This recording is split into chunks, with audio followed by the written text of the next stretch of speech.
مومنو، جب تم آپس میں کسی میعاد معین کے لیے قرض کا معاملہ کرنے لگو تو اس کو لکھ لیا کرو، اور لکھنے والا تم میں کسی کا نقصان نہ کرے بلکہ انصاف سے لکھے۔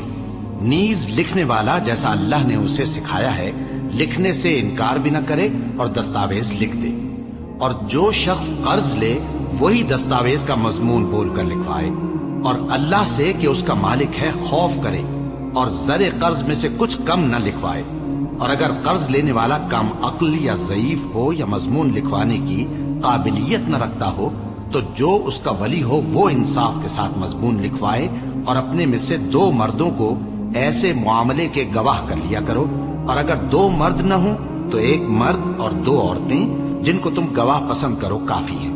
کہ اگر ان میں سے ایک بھول جائے گی تو دوسری اسے یاد دلا دے گی۔ اور جب گواہ گواہی کے لیے طلب کیے جائیں تو انکار نہ کریں، اور قرض تھوڑا ہو یا بہت اس کی دستاویز کے لکھنے لکھانے میں سستی نہ کرنا۔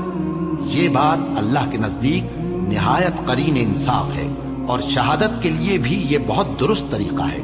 اس سے تم کو کسی طرح کا شک و شبہ بھی نہیں پڑے گا۔ ہاں، اگر سودا دست بدست ہو جو تم آپس میں لیتے دیتے ہو تو اگر ایسے معاملے کے دستاویز نہ لکھو تو تم پر کچھ گناہ نہیں۔ اور جب خرید و فروخت کیا کرو، مثلا زمین جائیداد کی، تو بھی گواہ کر لیا کرو، اور کاتب دستاویز اور گواہ معاملہ کرنے والوں کا کسی طرح کا نقصان نہ کریں۔ اگر تم لوگ ایسا کرو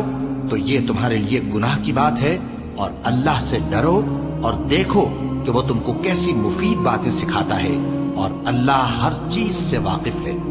اور اگر تم سفر پر ہو اور دستاویز لکھنے والا نہ مل سکے تو کوئی چیز رہن با قبضہ رکھ کر قرض لے لو، اور اگر تم میں سے کوئی دوسرے کو امین سمجھے یعنی رہن کے بغیر قرض دے دے تو امانت دار کو چاہیے کہ صاحب امانت کی امانت ادا کر دے، اور اللہ سے جو اس کا پروردگار ہے ڈرے، اور دیکھنا شہادت کو مت چھپانا،